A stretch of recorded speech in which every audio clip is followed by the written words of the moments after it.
ہر کام سے پہلے استخارے کا حکم ہے۔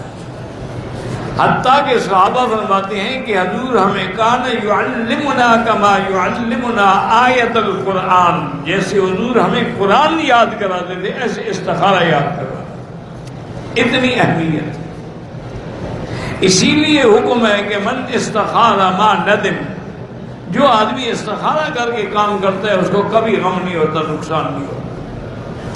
اور استخارے کا طریقہ یہ ہے کہ 2 رکعت نماز بنیت استخارہ پڑھیں، اس کے بعد درود شریف پڑھتے رہیں جتنا اللہ توفیق دے، پھر دعائے استخارہ جو ہے اللہم انی استخیرک بعلمک واستقدرک بقدرتک واسألک من فضلک العظیم فإنک تقدر ولا اقدر وتعلم ولا اعلم وانت علام الغیوب اللہم ان کنت تعلم ان ھذا الامر، یہاں اس کام کا نام لگی، یا اللہ میرا شادی کرنا، میرا بزنس کرنا، مکان میں خیر لی فی دینی و معاشی و عاقبت امری فی عاجلہ و آجلہ فاقدرہ لی ویسرہ لی ثم بارک لی فی اللہم ان کنت تعلم ان ھذا الامر، اس کام میں شر لی فی دینی و معاشی و عاقبت امری فی عاجلہ و آجلہ فصرفنی انو فصرفو انی فقدر لی ہے سکان ثم ارضنی بہی۔ آپ کو یاد نہیں ہوگی، آج کل چھپی ہوئی دعا استخارہ مل جاتی ہے، آپ وہی دعا دیکھ کے پڑھتے ہیں، کم از کم 3 دفعہ پڑھیں۔ ضروری نہیں ہے کہ آپ کو کوئی خواب نظر آئے، آ جائے نہ ہے، دیکھیں کہ دل کا میدان اس کام کرنے کی طرف ہے یا نہیں۔ دوسرا یہ ہے کہ جو کام اللہ جس پہ راضی ہوں گے اس کے اسباب بھی پیدا ہونے شروع ہو جائیں۔ تو انشاءاللہ استخارہ تو حضرت سکھاتے تھے جیسے قرآن پڑھایا جاتا، جب تک مالک نہیں بنا ہوگے اس وقت تک زکوٰۃ ادا ہی نہیں ہوگی۔ اسی طرح کوئی بھی خیرات ہو، اگلے کو مالک بناؤ۔ ایک دفعہ دارالعلوم دیوبند میں ارادہ ہوا کہ مدرسہ چھوٹا ہو گیا ہے، طلباء زیادہ ہے، تو ایک اور عمارت تعمیر کی جائے۔ مشورہ ہوتا رہا، مشورے کے بعد جگہ بھی معین ہو گئی، تو اندازہ یہ تھا کہ وہ بلڈنگ جو بنے گی اس پہ کم سے کم اس زمانے میں بھی 5 کروڑ کے قریب خرچ ہوگا۔ تو حضرت محترم صاحب نے فرمایا کہ ابھی رات تمام بزرگ تہجد کے وقت آ کے قضاء حاجت کے لیے 2 رکعت نماز پڑھ کے اللہ سے دعا کریں کہ اللہ مشکل حل کرے، چونکہ ہم مانگ نہیں سکتے، نہ چندہ کرتے ہیں، نہ سفیر بھیجتے ہیں، نہ کسی کو کہہ سکتے ہیں، ہم نے تو اسی کو کہنا ہے جس کا کام ہے۔ بہرحال ہم نے دعائیں کی۔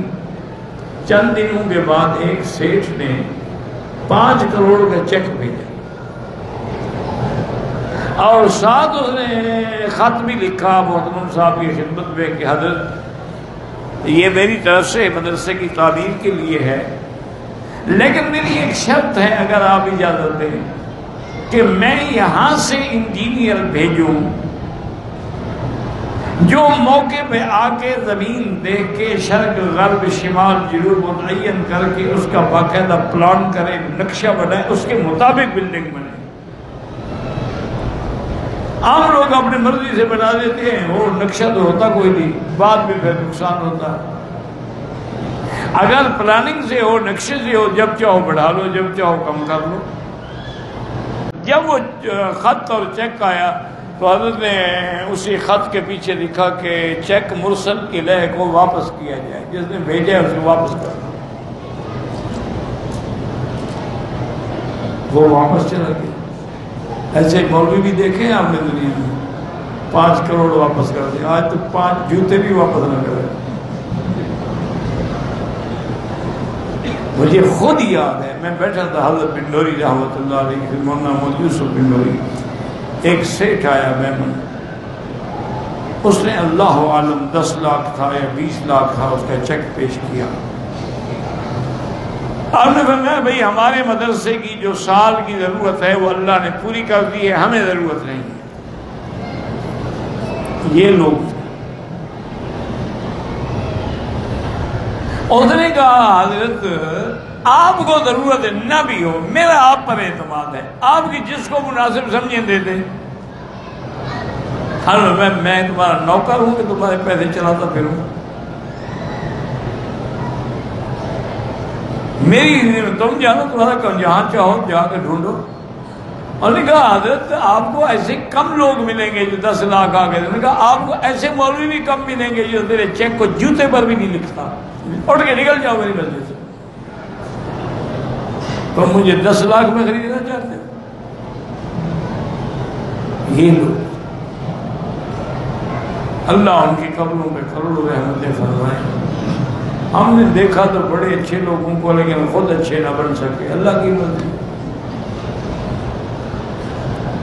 بہرحال جب وہ چیک اور خط اس کو ملا وہ تو پریشان ہو گیا، وہ تو بھاگ کے آیا حضرت کی خدمت میں، نے کہا حضرت کیا کوتاہی ہو گئی، میں نے تو خالص حلال کے پیسے سے چیک بھیجا ہے۔ انہوں نے کہا بھائی نہیں، تم نے شرط لگائی ہے کہ میں آرکیٹیکٹ بھیجوں گا، اس کے نقشے کے مطابق بلڈنگ بنائی جائے، تو جب تمہاری شرط ہم نے مان لی تو ہمارا ملک تو نہ ہوا، ابھی ملک تمہارا باقی رہا، نہ تمہیں ثواب ملے گا اور 5 کروڑ بھی ضائع ہو جائے گا۔ تمہارا کام ہے ہمارے ملک کا، تو ہم جانے ہمارا کام جانے، ہم تم سے پھر مشورہ لینا چاہیں تو لیں، نہ لیں تو نہ لیں۔ اور ہم نے تو اس لیے واپس کیا کہ تاکہ تمہارا 5 کروڑ بھی چلا جائے، اس میں ثواب بھی نہ ملے۔ تو اس لیے ہمیشہ یاد رکھیں کہ استخارے جیسی نعمت دنیا میں، اچھا اور ایک مسئلہ یہ بھی سمجھ، آج کل ایک بڑا رواج، اور جی فلاں بزرگ سے ہم استخارہ کروائیں گے، یہ بھی غلط ہے۔ جس کا کام ہے وہ خود استخارہ کرے، لڑکا ہے، لڑکی ہے، مرد ہے، عورت ہے، شادی ہے، تجارت ہے، مکان، خود استخارہ کرے۔ دوسرے استخارہ کریں گے، کیوں کریں گے؟ آج کل تو خیر ماشاءاللہ ٹیلیویژن پہ بھی بیٹھے ہوئے ہیں کرائے پر، 2 منٹ میں آنکھیں بند کر کے استخارہ ہو جاتا ہے۔ یہ پتہ نہیں کون سا استخارہ، چٹکی والا۔ انا للہ و انا الیہ راجعون۔ حضور نے استخارہ خود سکھایا، خود دعا سکھایا۔ جو آسان استخارہ ہے اس میں بھی ہے اللہم خر لی فاختر لی، 11 دفعہ یہ کریں اور اللہ سے دعا کریں۔ استخارہ 1 دن 7 دن تک کرتے ہیں، اسی میں فیصلہ ہو جائے گا انشاءاللہ۔